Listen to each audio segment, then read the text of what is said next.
முஹாஜிர்களுடைய தியாகம் சாதாரணமானதல்ல, ஏராளமா வருகிறது. நான் உதாரணத்திற்குத்தான் ஒரு ஆண் ஒரு பெண் உதாரணம், ஒரு சஹாபிய பெண்ணையும் ஒரு ஆணையும் உதாரணம் சொன்னேன். இதே போல அன்சாரிகள் முஹாஜிர்களுடைய தியாகத்திற்கு எந்த வகையிலும் குறைந்ததல்ல அன்சாரிகளுடைய தியாகம். பெருமக்களே, மக்காவிற்கு ஆரம்ப காலத்திலிருந்து அதுக்கு தனி சிறப்பு இருக்குது. பைத்துல் முகத்தஸிற்கு ஆரம்ப காலத்திலேயே அதற்கென்று வரலாற்றிலே பல சிறப்புகள் இருக்கிறது. மதீனாவுக்கு ஆரம்ப வரலாற்றில் எந்த விதமான சிறப்பும் கிடையாது. மதீனாவுக்கு வரலாற்றிலே வேறு எந்த சிறப்பும் இல்லை. ஒரே ஒரு சிறப்பு தான், கண்மணி முஹம்மது ரசூலுல்லாஹி ஸல்லல்லாஹு அலைஹி வஸல்லம் கண்ணியப்படுத்தியதனால் மாத்திரம்தான் அந்த மண்ணுக்கும் அந்த பூமிக்கும் அந்த நகரத்திற்கும் சிறப்பு. வேற எந்த சிறப்பு கிடையாது. இல்லைன்னு சொன்னா அந்த மதீனாவிற்கு அதற்கு முன்னால் உள்ள பெயர் இருக்கிறது எஸ்ரிப். எஸ்ரிப் என்று சொன்னால் ஒரு அர்த்தம் அல்லவ், பழிப்புன்னு அர்த்தம். இன்னொரு அர்த்தம் ஹலாக், நாசம் அர்த்தம். எந்த சிறப்பும் அதற்கு முன்னால் கிடையாது. மதீனாவிற்கு உண்டான தனி சிறப்பே கண்மணி நாயகம் ஸல்லல்லாஹு அலைஹி வஸல்லம் அவர்களை கண்ணியப்படுத்தினார்கள் என்ற சிறப்பு மாத்திரம்தான் மதீனாவுக்கு. அந்த ஒன்று மாத்திரம்தான். மதீனா உலகத்துல பெயர் பெற்ற நகரமும் அது ஒன்று மாத்திரம் தான். மதீனாங்கிறது இன்னொரு நகரத்தோடு சேர்த்து சொல்ல வேண்டியது. மதீனத்து அபுதாபி, மதீனத்து துபை, துபை நகரம், அபுதாபி நகரம், அந்த அப்படி சேர்த்து சொல்ல வேண்டியது வாசகம் தான் மதீனாங்கிறது.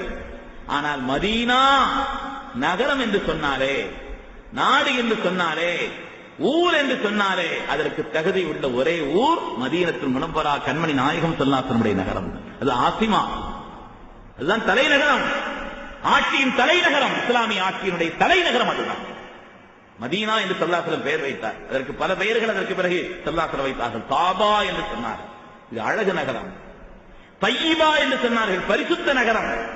முகத்தஸா என்று சொன்னார்கள். பலவிதமான பெயர்களை மதீனாவிற்கு சூட்டப்பட்டது. திருமக்களே, மதீனா எவ்வளவு உயர்வு பெற்றிருக்குதுங்கிறத நாம கொஞ்சம் யோசிச்சோம்னா அவ்வளவு உயர்வுக்கும் காரணம் அது ஸல்லல்லாஹு அலைஹி வஸல்லம் செய்த கண்ணியம் தான்.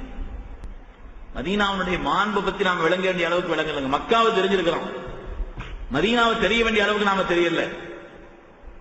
ஸல்லல்லாஹு அலைஹி ஒரு ஹதீஸ்ல சொல்வாங்க, மாமின் தரீகின் மின் துருக்கில் மதீனா இல்லா வஃபீஹல் மலாயிகா. மாமின் தரீகின் மின் துருக்கில் மதீனா இல்லா வஃபீஹல் மலாயிகா.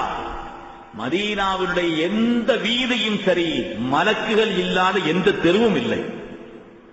மதீனாவுடைய எந்த தெருவும், எந்த சந்தும், எந்த பொந்தும் சரி, அதிலே ஒரு மலக்கு இல்லாமல் எந்த தெருவும் இல்லை. இந்த சோபன உலகத்துல எப்பன்னு சொன்னா லைலத்துல் கத்ர் அன்னைக்கு தான். லைலத்துல் கத்ர் அன்னைக்கு தான் உலகம் பூரா மலக்குமார்கள் பரவி இருப்பார்கள். ஆனால் மதீனா ஒவ்வொரு நாளும் ஒவ்வொரு நேரமும் லைலத்துல் கத்ர் தான். மலக்குகளை கொண்டு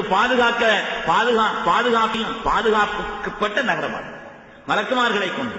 இன்னும் சொல்ல போனால் மதீனா இருக்கிறத கண்மணி நாயகம் ஸல்லல்லாஹு அலைஹி வஸல்லம் துஆ செய்தாங்க, அல்லாஹும்ம ஹப்பிப் இலைனல் மதீனா கஹுப்பினா மக்கத அவ் அஷத்த மின்ஹு.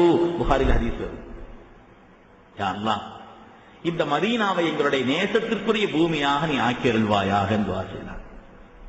அல்லாஹ் நமக்கும் அப்படி நசீபை தந்தரல வேண்டும். பெருமக்களே, யா அல்லாஹ் ஸல்லல்லாஹு துஆ செய்கிறார்கள், அல்லாஹும்ம ஹப்பிப் இலைனல் மதீனா, யா அல்லாஹ் மதீனாவை எங்களுடைய நேசத்திற்குரிய பூமியாக ஆக்கு.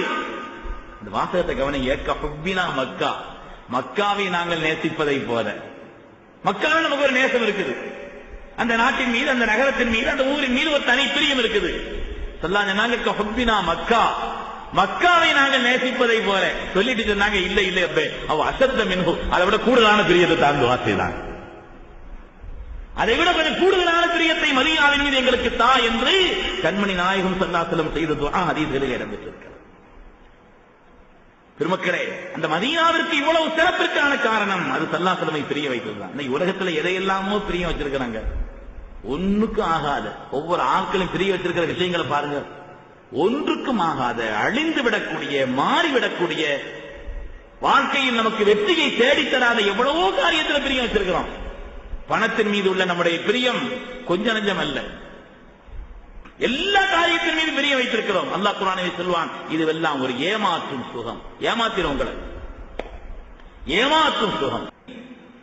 நிலைக்கக்கூடிய, வெற்றியை தரக்கூடிய அந்த பிரியத்தை விட்டுவிட்டு ஏமாற்றும் சுகத்தின் மீது உள்ள காரியங்களின் மீது பிரியம் வைத்துக் கொண்டிருக்கிறோம். பெருமக்களே, பிரியம் வைக்க வேண்டிய காரியத்தை பிரியம் வைத்ததன் காரணத்தினால் எவ்வளவு மகத்தான வெற்றி பெற்றார்கள் மதீனாவாசிகள். அந்த மதீனாவுடைய மண் வெற்றியை பெற்றது. ஸல்லல்லாஹு அலைஹி வஸல்லம் மதீனாவை நேசிப்பவர்கள் அவர்களை பாராட்டி சொன்னார்கள், மதீனாவை நேசிக்க வேண்டும் என்று சொன்னார்கள்.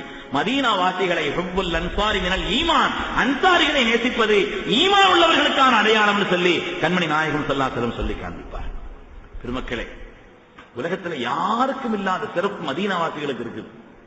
என்னன்னு சொன்னா, உலகமெல்லாம் எல்லா பாகத்தையும் கண்மணி நாயகம் ஸல்லல்லாஹு அலைஹி வஸல்லம் அவர்கள் தீனின்பால் அழைத்தார்கள் என்று சொன்னால், மதீனா வாசிகள் ஈமான் கொண்டதற்கு பின்னாலே நாயகத்தை அழைத்தார்கள்.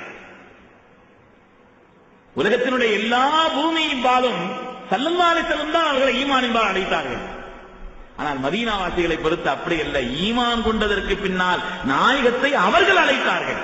வல்லதீன தபவ்வஉத் தார வல் ஈமான், அல்லாஹ் சொல்வான், தங்களுடைய ஈமானையும் வலுப்படுத்தியதற்கு பின்னாலே, தங்களுடைய இல்லங்களையும் தயார்படுத்தியதற்கு பின்னாலே நாயகத்தை அழைத்தவர்கள் அவர்கள்.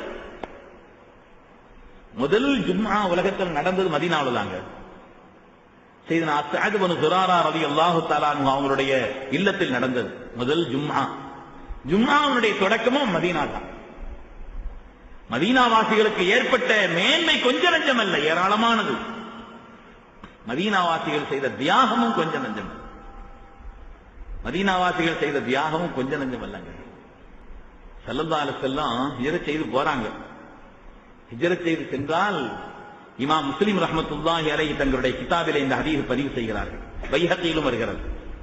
3 நாட்கள் மதீனாவாசிகள் ஊருக்கு வெளியிலே வந்து சனியத்துல் வதா என்ற இடத்திலே நின்று அவர்களை எதிர்பார்த்து 3 நாட்கள் மரத்தின் மேல் ஏறி அமர்ந்து உட்கார்ந்து இருந்தார்களாம்.